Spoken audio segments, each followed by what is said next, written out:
Pak Toto bantah tak rawat anak saat masa kecil, kini kecewa dibuang ke panti saat sakit stroke. Pak Toto akhirnya buka suara usai viral dibuang anak ke panti jompo gegara tak rawat masa kecil. Diketahui kisah Pak Toto yang diantarkan anaknya ke panti jompo tengah viral di media sosial, salah satu diunggah akun TikTok Arif Kamra. Akun tersebut diketahui pemilik Ketua Yayasan Kria Lansia Husnul Khotimah. Lansia ini diserahkan ke panti jompo dengan kedua anak kandungnya dalam keadaan Toto sudah sakit-sakitan. Ia menderita sakit stroke.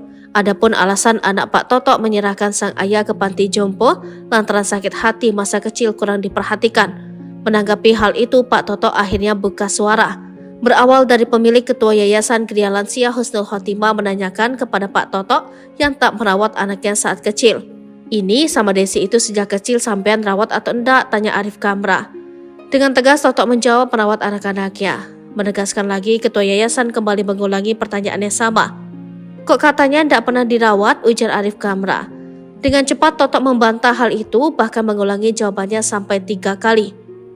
Adapun anak kandung Pak Toto yang mengantarkan ke panti jompo ini inisial D dan D.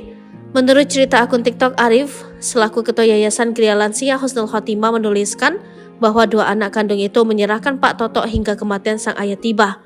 Adapun alasan anak kandung tegas mengantarkan ayahnya ke panti jompo lantaran mengaku sakit hati sejak kecil tidak pernah mendapat perhatian dari Toto.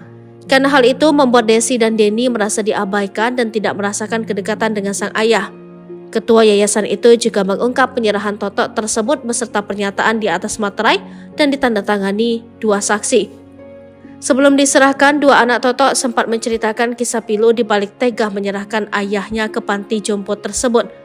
Sebelum diserahkan, ternyata Toto sudah hidup ditelantarkan anak-anaknya.